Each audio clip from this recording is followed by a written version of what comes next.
책이 우리 야곱 세 번째 시간 말씀을 우리가 요절 말씀이 시편 42편 2절이었습니다. 우리 같이 한번 우리 설교 한번 스크린 보시고 같이 한번 읽어보겠습니다. 내 영혼이 하나님 곧 살아계시는 하나님을 갈망하나니 내가 어느 때에 나아가서 하나님의 얼굴을 배울까. 아멘. 오늘 우리가 같이 공부할 말씀 창세기 33장과 34장, 35장 이렇게 세 장을 살펴보려고 하는데요. 오늘 우리가 먼저 하나님의 말씀 33장 창세기 1절로 10절 말씀을 먼저 읽고 오늘 말씀을 구체적으로 중요한 단락만 좀 살펴보려고 합니다. 창세기 33장 1절로 10절 말씀 한 절씩 우리 좀 교독을 하겠습니다. 33장 1절 제가 먼저 봉독합니다. 야곱이 눈을 들어보니 에서가 400명의 장정을 거느리고 오고 있는지라 그의 자식들을 나누어 레아와 라헬과 두 여종에게 맡기고 여종들과 그의 자식들은 앞에 두고 레아와 그의 자식들은 다음에 두고 라헬과 요셉은 뒤에 두고 자기는 그들 앞에서 나아가되 몸을 7번 땅에 굽히며 그의 형 에서에게 가까이 가니 에서가 데려와서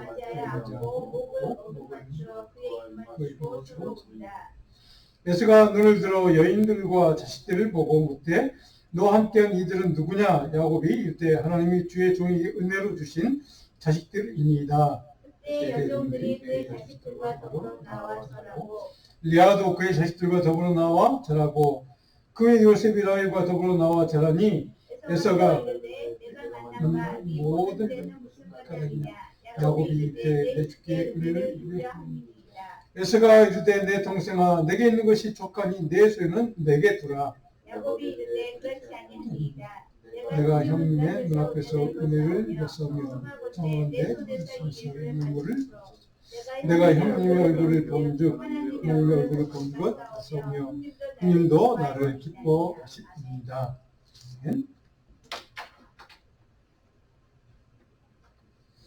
우리가 지난주에 31장과 32장을 살펴보았는데요. 31장에 있던 내용은 이제 주로 야곱과 삼촌 라반이 이제 갈등이 있었고, 그 서로 이제 갈 길이 가는, 이별하는 장면을 우리가 살펴보았습니다. 물론 거기에는 하나님의 뜻, 섭리와 인간의 욕망 사이에 갈등이 있었고, 또 그 사이에서 야곱이 지혜롭게 그 갈등을 어떻게 해결하는지, 풀어가는지 하는 것을 살펴보았습니다. 그래서 31장 후반절에 보니까 우리가 야곱과 라반 사이의 평화 조약을 맺었던 것을 보았습니다.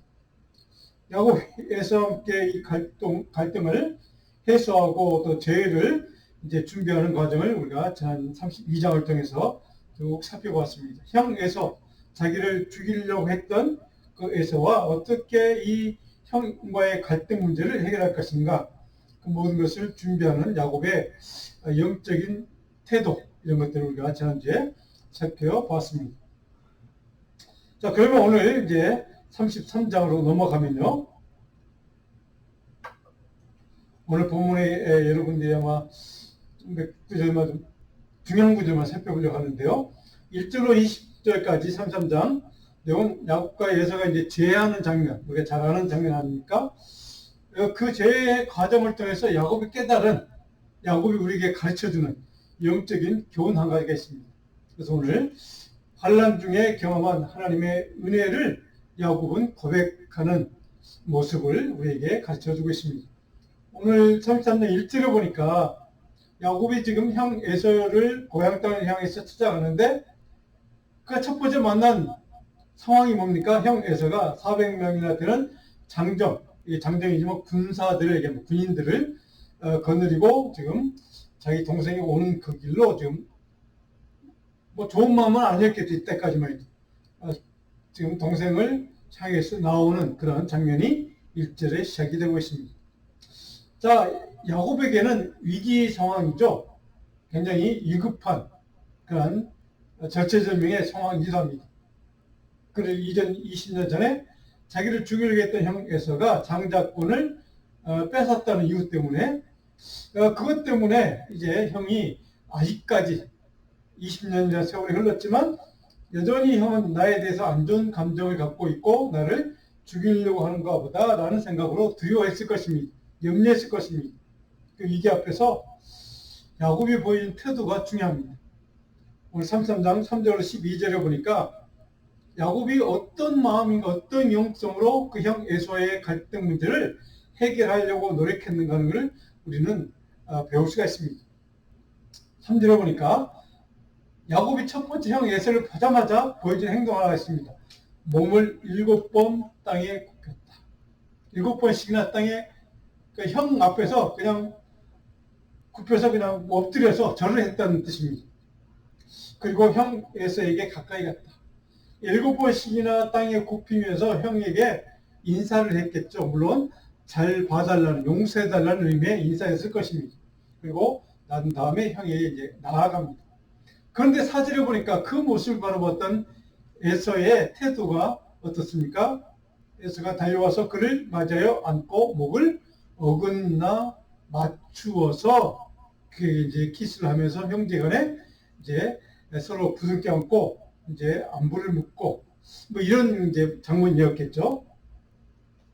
자, 여기서 우리가 깨닫는 것, 야곱의 형님 앞에서 갈등을 풀기 위해서든 뭐 어떤 이유 상관없이 7번씩이나 땅이 굽히며 형님 앞에서 자기가 부족한 모습, 내가 죄인이라는 생각, 그럼 내가 잘못했다는 생각을 형님 앞에서 그런 행동을 통해 보여줌으로 형 에서의 마음이 그 순간 아마 녹아내린 것 같습니다.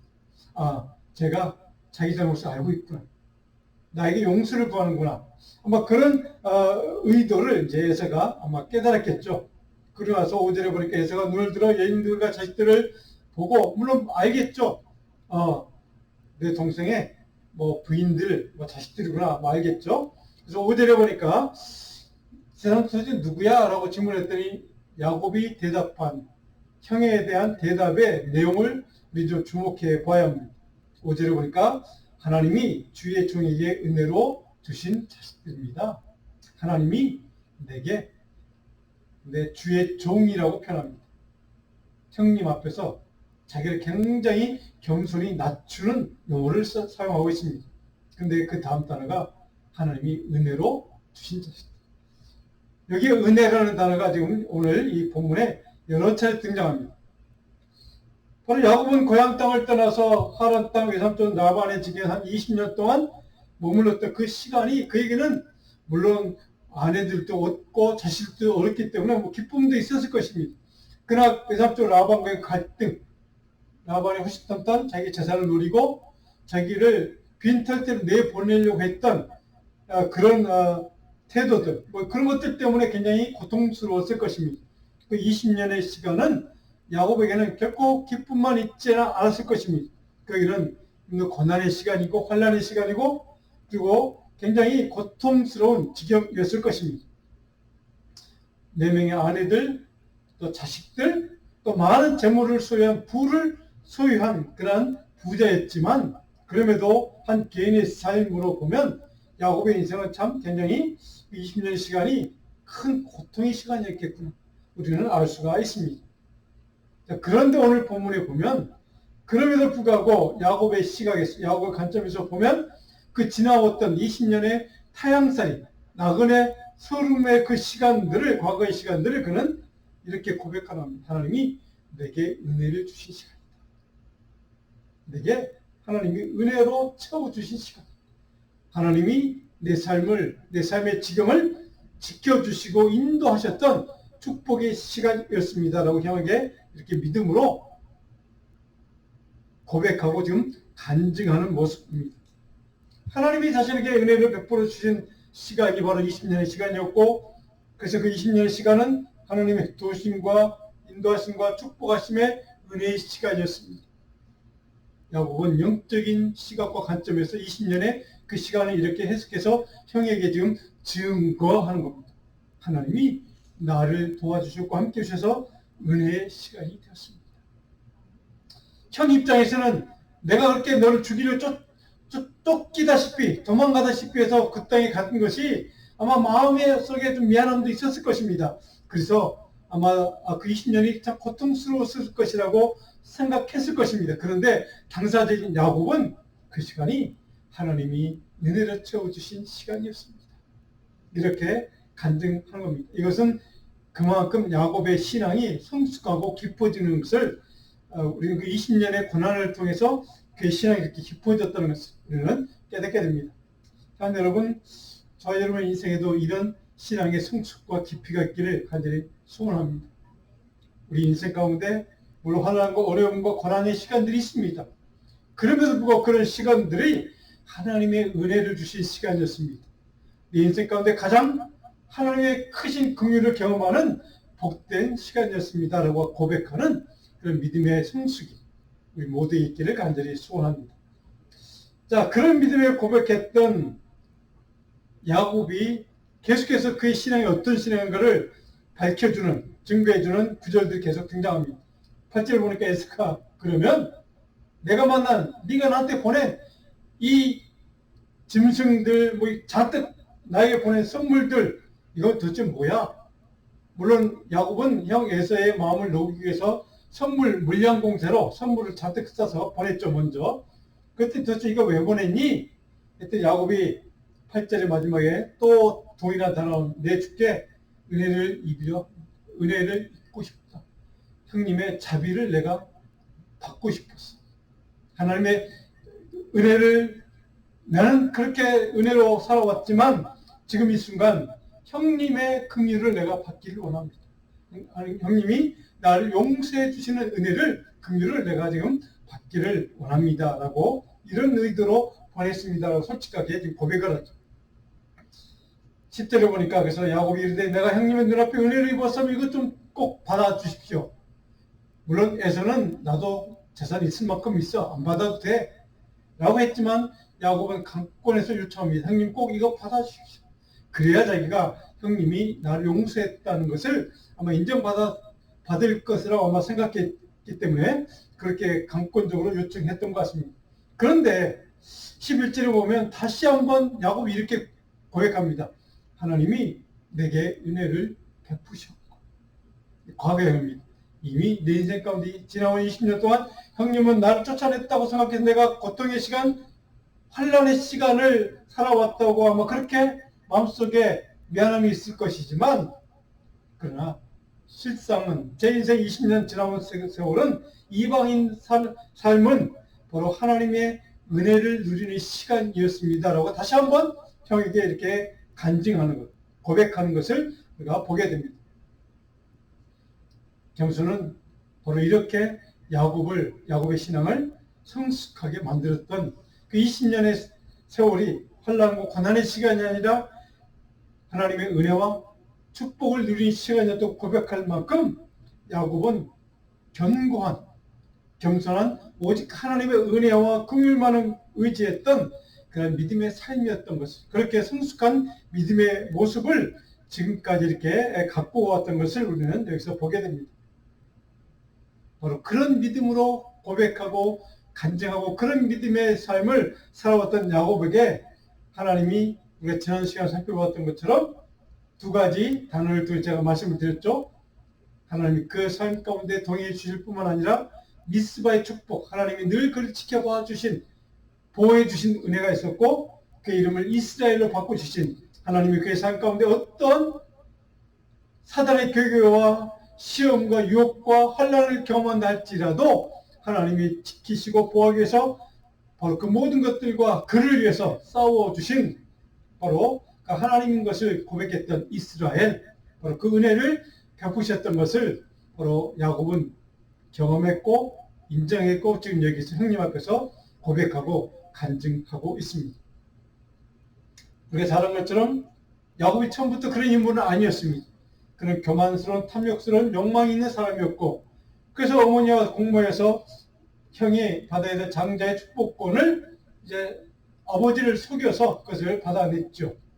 그리고 그것 때문에 형에게 쫓김을 당하고 20년 동안 타향살이 이방인 삶을 살아야 했던 그런 인생이었지만, 그 20년의 시간 동안 그는 하나님의 은혜를 경험했고 하나님의 보호하심을 경험했고 하나님이 그의 삶 가운데 개입하시고 섭리하시는 하나님인 것을 경험했던, 그러니까 그런 경험을 통해서 그는 이렇게 겸손한 사람으로 하나님의 은혜만 사모하는 사람으로 이렇게 변했다는 사실입니다. 그러니까 그런 믿음의 모습을 보고 중요한 것은 그런 야곱의 믿음의 모습이 형 에서의 그 굳은 마음을 죽이려고까지 했던 그 형 에서의 마음을 완전히 바꿔놓습니다. 12절을 보니까 에서가 동생 야곱의 그런 간증을 듣고 내가 너와 동행하리라. 이렇게 에서의 마음이 녹아진 겁니다. 하나님의 은혜와 긍휼을 구했던 그 야곱, 얼마나 이 형 에서의 입장에서 보면 20년이 지났지만 얼마나 미웠겠습니까? 그럼에도 바로 그렇게 겸손하게 자기 앞에서 용서를 구하고 하나님의 긍휼로 살아왔다고 하나님의 은혜와 도우심을 간증한 그 동생의 간증을 듣고 바로 형 에서의 마음이 녹아지고, 그래서 내가 너와 이제 함께 할 거야. 내가 너를 용서할 거라는 의미도 됩니다. 너와 평생 이제 내가 너 헤어지지 않고 너와 같이 동행하는 삶을 살 거야. 라고 하는 그런 원수의 관계가 아니라 바로 이런 동행하는 관계, 사랑의 관계, 바로 이런 형제의 그 깨어진 관계, 무너진 관계가 다시 회복되는 이런 은혜를 그 모두가 경험했다는 사실입니다. 무엇 때문이었습니까? 야곱의 겸손한 태도 때문이었습니다.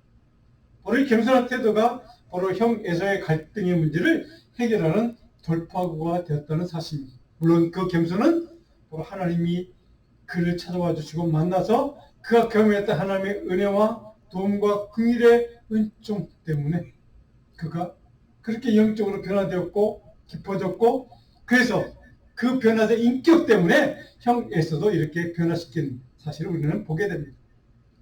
그리스도인으로 산다는 것, 신앙인으로 산다는 것은 바로 야곱 같은 이런 믿음이 깊어지고 신앙의 인격이 겸손해지고 하나님 앞에서 하나님의 도우심과 은혜만을 갈망하는 믿음의 삶을 산다는 뜻이기도 합니다.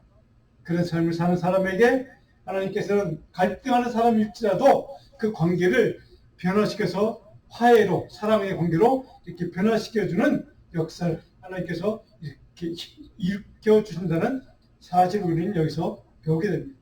에서로 하여금 야곱과의 그 갈등 관계 아니라 야곱의 편이 되게 만드시도록 하나님이 그의 마음을 움직여 주셨다는 사실입니다. 바로 야곱의 믿음의 성숙과 그의 겸손한 태도. 자, 여러분, 바로 이것이 우리가 이 믿음의 조상 야곱에게서 배우는 영적인 교훈입니다. 그것이 무엇이든 우리가 인생의 위기 상황을 만나면 야곱처럼 무조건 하나님과 사람 앞에서 겸손한 태도를 우리가 배웠으면 좋겠습니다. 동시에 하나님의 은혜와 긍휼만을 간절한 마음으로 갈망하는 야곱과 같은 믿음의 사람이 되기를 간절히 소원합니다. 오직 하나님의 도우심과 은혜만을 내 삶의 평안과 형통의 근원이요 내 인생의 복의 근원인 것을 믿고 신뢰하고 하나님을 바라보는, 의지하는 믿음의 눈을 가지시는 저와 여러분 되기를 간절히 축원합니다. 오늘 이 야곱 같은 믿음의 역사가 오늘 저와 여러분과 우리 자녀들에게도 이 야곱과 같은 영적인 시각과 관점이 우리에게 충만히 함께하기를 간절히 축복하고 축원합니다. 그런 믿음의 놀라운 영적인 태도를 가졌던 이 야곱에 대해서 하나님은 어떻게 바로 그 하나님 앞에 그를 그렇게 긍휼을 베푸셨고 은혜를 베푸셨고 형 에서와도 그렇게 자기를 죽이려 했던 형 에서와도 이 갈등의 문제를 해결해 주시니까 하나님 앞에서 야곱은 어떻게 감사를 표현하는가. 18절에 보니까 야곱이 바담 아람에서부터 평안히 가나안 땅 세겜 섬에 이르러, 평안이라는 단어가 중요합니다. 하나님이 형 에서의 갈등을 해결해 주셔서 평안히 이제 자기 고향 땅으로 돌아오게 해 주셨다는 뜻입니다. 세겜 성읍에 이르렀다 이렇게 뜻입니다. 그리고 나서 20절에 어떻게 합니까?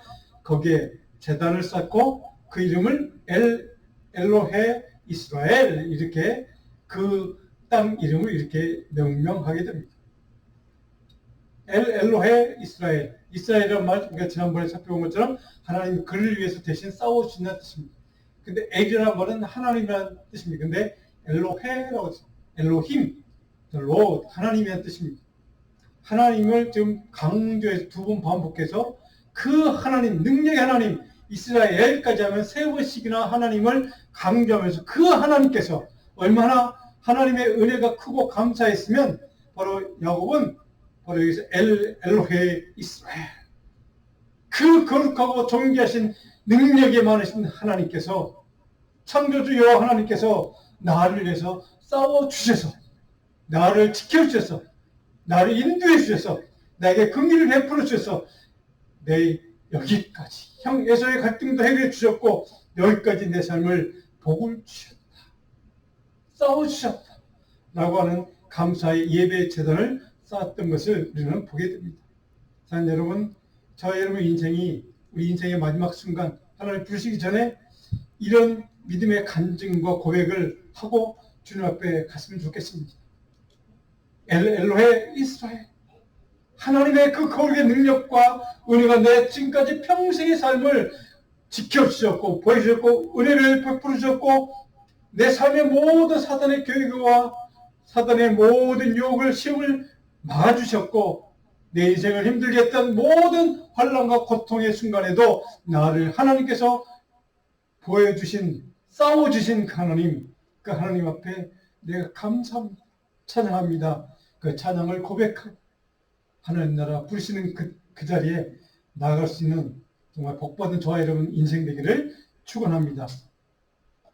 자, 이런 야곱의 이 단어, 이 지명을 이렇게 불렀던 그 간절한 마음속에 있는 감사하는 마음을 오늘 우리가 좀 느꼈으면 좋겠습니다. 야곱은 철저하게 자신의 삶의 주관자가 하나님이시라는 것을, 하나님의 간섭과 섭리와 역사심 때문에 내가 여기까지 올 수 있었다고 하나님의 긍휼과 사랑과 인도하심을 감사하는 이 감사의 마음, 오늘 저와 여러분의 인생에 이런 감사가, 하나님을 향한 감사와 고백이 충만한 은혜가 있길 간절히 소원합니다. 오늘 두 번째로, 오늘 34장으로 넘어가면 우리가 잘 아는 디나 사건 아시죠? 야곱의 레아가 야곱에게 낳은 딸 디나 이렇게 표현되어 있는데요. 야곱의 딸, 그 딸이 해필이면 그 세겜 땅에서 아마 친구들을 사귀기 위해서 나갔겠죠. 원주민 자녀들이겠죠. 근데 하필이면 잘못된 놈을 만나서 세겜이라는 사람, 그 세겜 땅 이름이기도 합니다. 세겜이라는 놈을 만나서 이제 강간을 당하는, 치욕을 당하는 이제 일이 벌어집니다.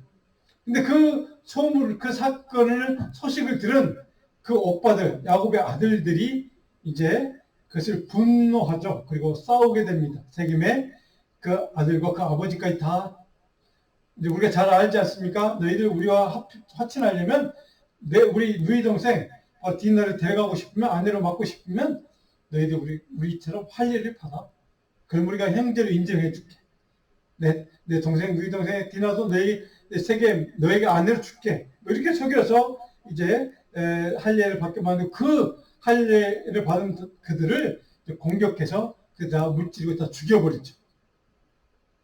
근데 그 과정 가운데 이스라엘 백성들, 야곱을 보면서 그 아들들이 보여준 반응이 중요합니다. 그래서 그들이 제안합니다. 그 세겜 땅 원주민들이 이제 그 사건이 이거 벌어졌으니까 당신 딸을, 디나를 우리 아들 세겜에게 아내로 주세요. 그럼 우리 같이 여기 이 땅에서 잘 살 수 있어요. 당신도 이방인이 아닙니까? 우리가 여기 원주민인데 당신 여기 살도록 우리가 도와줄게요. 라고 이제 바로 결혼합시다. 인종 간의 통혼을 제안합니다. 그러니까 하나님 나라 백성과 그 가나안 원주민 사이에 이제 그 혈연 관계를 맺자는 제안입니다. 그래서 21절에 보니까 이 사람들은 우리가 침묵하고 이 땅은 넓어 그들을 용납할 만한 넓은 땅이니까 우리 여기서 같이 어울려 삽시다. 좋은 제안이죠. 그들이 솔깃한 제안일 겁니다. 그래, 이 사람들 돈 받으면 그냥 내 딸 아내로 주고 이 사람 같이 어울려서 잘 살고 이 사람 돈 받아서 우리도 여기 빨리 정착해 살아야지. 그런 생각을 왜 안 했겠습니까? 그런데 야곱과 그 아들들의 반응이 중요합니다. 14절에 보면 야곱의 아들들의 태도가 이렇게 기록되십니다. 할례받지 아니한 사람이 우리 너희를 줄 수 없느니 이는 우리의 수치가 되는 것이다. 할례받지 않은 자들, 하나님의 약속의 후손이 아닌 자들과 우리가 통혼을 할 수 없다는 반응이었습니다. 이 반응을 보면 그들이 대단한 결심을 하게 됩니다. 자기들이 경제적으로 보면 또 거기에서 빨리 정착할 수 있는 그 길을 선택하는 것을 포기하고 그들과 싸움의 길을 선택합니다. 왜? 할례받지 않은 자, 하나님의 약속을 받지 아니한 자들과 우리는 같이 통혼할 수 없습니다. 하나님의 영적인 순결성, 민족의 순결성뿐만 아니라 영적인 순결성, 하나님을 신뢰하는 영적인 순결성을 우리는 더럽힐 수가 없습니다. 당신들과 통혼해서 당신들의 믿는 신앙 우상들, 그것들도 우리가 또 섬길 수도 있는데 그것을 철저하게 거절하기 위해서 바로 그들과 싸우는 길을 선택하게 된다는 사실입니다. 인간적으로 보면 그들은 손해보는 길을 선택했습니다. 그것은 잘못된 선택일 수도 있었습니다. 전쟁에서 지면 철저히 멸망당할 수 있는 하나님 주신 약속을 이루기도 전에 그들은 철저히 멸망당할 수도 있는 선택이었습니다. 그럼에도 불구하고 그들은 하나님의 약속은 하나님이 반드시 지켜주실 것이라는 믿음 때문에 그들과 화친하는 방법을 그들은 거절하고 마는 겁니다. 그래서 싸우는 길을 선택해 줍니다. 그래서 34장 보면 그들과 다 죽여버리고 전쟁을 이제 그래서 끝냈는데 그 다음에 아버지 야곱의 반응이 중요합니다. 3절에 보면 34장 3절에 나는 수가 적은 즉 그들이 모여 나를 치고 나를 죽이리라. 그러면 나와 내 집이 멸망하리라. 불가항력적인 이 상황에서 보여준 야곱의 마음 한결 우리는 볼 수 있습니다. 여기서는 불신앙적인 두려움이 있었던 것 같습니다. 야곱은. 혹시 우리가 이러다가 이 원주민들에게 공격당해서 우리가 다 멸망당하는 거 아니야? 뭐 이런 의심이, 이런 불안함이 있었던 것 같습니다. 그런데 그런 위기 상황 가운데 두려움과 근심과 바로 그런 떨림에 사로잡혔던 그 야곱에 대해서 하나님은 어떻게 그것을 이겨내도록 도우시는가? 35장으로 넘어가면 1절 15절이 그런 내용이 쭉 기록됐습니다. 그래서 마지막에 야곱의 인생의 마지막 말년에 하나님이 그 인생을 축복하는 얘기가 35장에 기록되어 있습니다. 35장 1절을 한번 볼까요? 1절을 같이 한번 읽어봅니다. 하나님이 야곱에게 이르시되 일어나 베들로 올라가서 거기 거주하며 내가 내 형 에서의 낯을 빼어 도망하던 때에 내게 나타났던 하나님께 거기서 제단을 쌓아라.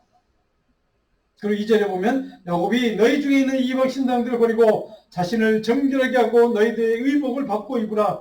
그렇게 두려워했던 야곱이 하나님을 만나서 하나님의 음성을 듣고 바로 베델에 올라가 다시 하나님을 예배하는 예배단을 쌓으라고 명령을 받고 가서 예배를 드렸더니 바로 우리를 공격하지 않을까, 우리 멸망당하지 않을까라고 두려움에 떨었던 야곱의 마음이 하나님의 위로를 받고 능력을 다시 얻어서 새 힘을 얻어서 바로 담대한 믿음을 회복했던 것 같습니다. 하나님을 예배하는 예배단을 쌓았더니 하나님의 능력과 하나님의 권능이 그게 충만하게 임했다는 뜻입니다. 그러난 다음에 야곱이 자기 가족들을 다 불러다 놓고 이렇게 명령하는 겁니다. 그것이 2절의 내용입니다. 너희 중에 있는 이방 신상들 다 버려. 너희들이 가나안 땅 라반의 집에서 갖고 왔던 신상들 있지? 그거 다 버려. 그리고 너희 자신들을 정결하게 해라. 하나님 앞에서 깨끗하게 너희를 깨끗이 씻어라. 클린싱 해라. 이렇게 얘기하는 겁니다. 너희들의 의복을 받고 입으라. 너희들의 영적인 의복을 받고 입으라. 아마 이런 의미인 것 같습니다. 바로 하나님이 예배의 자리에서 야곱에게 두려움과 근심과 걱정이 아니라 담대한 믿음을 다시 회복하도록 하나님이 도와주셨고 그 믿음 때문에 야곱은 모두 우상들 다 떨쳐버리고 너희들 다시 하나님 앞에서 거룩의 능력을 얻기를 이렇게 명령했다는 것입니다. 그리고 3절에 담대하게 이렇게 선포합니다. 우리가 일어나 베델로 올라가자. 우리 잘 말씀하니까 내 환난 날에 내게 응답하시며 내가 가는 그 길에서 나와 함께 하신 하나님께 내가 거기서 제단을 쌓으려.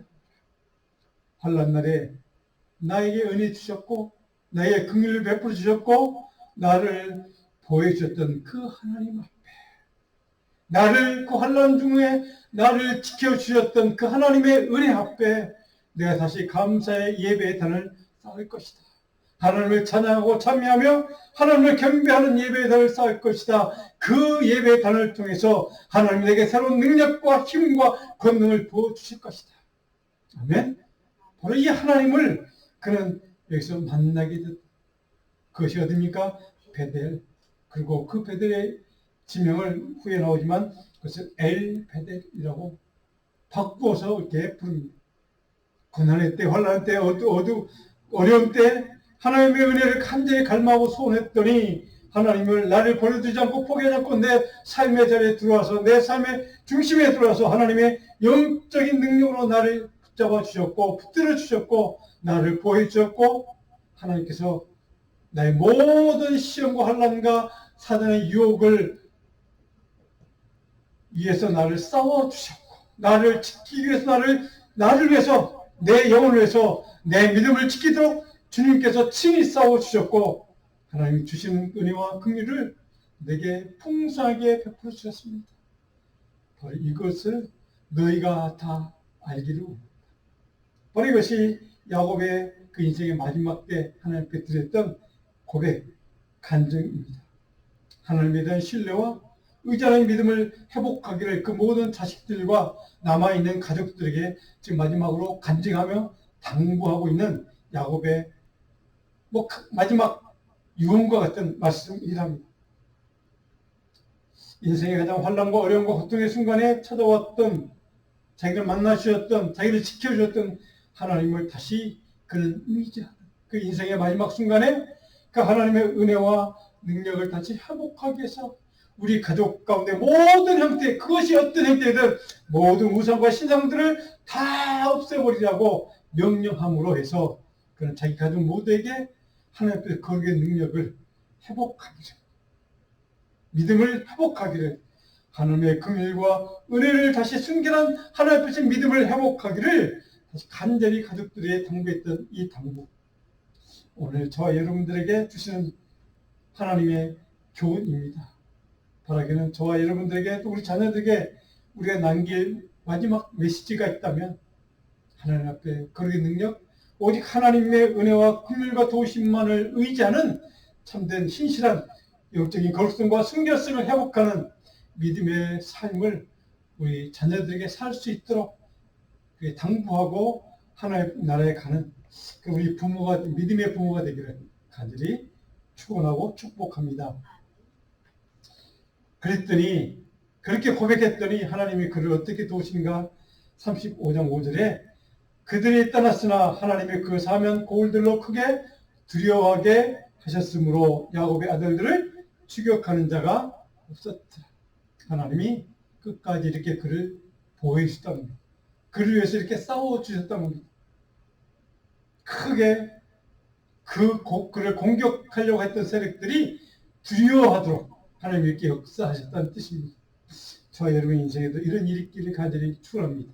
이런 영적인 기적이 날마다 일어나기를 간절히 소원합니다. 그래서 야곱이 가족들을 다 데리고 6절에 보니까 베델에 이르렀다. 그리고 7절에 거기서 제단을 쌓고 그곳을 엘 베델이라 불렀다. 하나님이 거기서 그에게 나타나셨다. 자, 여러분 우리 인생이 하나님의 은혜와 능력과 긍휼이 날마다 성령의 능력이 우리 삶에 저와 여러분의 삶에 임재하는 엘 베델 역사가 강하게 역사는 임하는 복된 저 여러분 인생이 되기를 간절히 소원합니다. 우리가 잘 아는 것처럼 10절에 보면 내 이름을 다시 야곱을 부르지 않겠고 이스라엘이 내 이름이 되리라. 이스라엘 하나님이 내 인생 내 자손들 너희들의 삶의 자리에 삶의 지경에 모든 악한 사탄의 계계와 모든 고난과 환난을 대신해서 맞서서 내가 싸워줄 것이다. 이스라엘 하나님이 저와 여러분 하나님 되기를 간절히 축원합니다. 이삭과 라헬의 죽음이 35장 마지막 후반절에 기록되어 있습니다. 그리고 마지막 이삭이 나이 많아서 180세가 되어서 죽고 이제 라헬도 죽고 그 후에 이제 야곱도 이제 죽는 이야기가 기록되어 있습니다. 자, 우리 고린도후서 1장 4절 6절 제가 여러분 설교할 때 적어놨는데 혹시 같이 한번 읽고 좀 마무리하려고 합니다. 같이 읽어볼까요? 우리의 모든 환난 중에서 우리를 이루어서 우리로 하여금 하나님께 받는 이로써 모든 환난 중에 있는 자들을 능히 이루하게 하시는 우리가 환난 당하는 것도 너희가 이루의 구원을 받게 하려는 것이요 이 이루가 너희 속에 역사하여 우리가 받는 것 같은 고난을 너희도 견디게 하자. 아멘. 아멘. 바울사도가 우리에게 고백하는 이야기, 환난 가운데 하나님이 임재하시고 역사하시고 긍휼과 은혜로 함께하시고 그래서 너희들 절망과 자질이 아니라 하나님의 위로가 충만히 임해서 그 위로하심 때문에 모두 환난과 고난을 이기게 도우시는 하나님, 하나님이 저와 여러분의 하나님인 줄 믿습니다.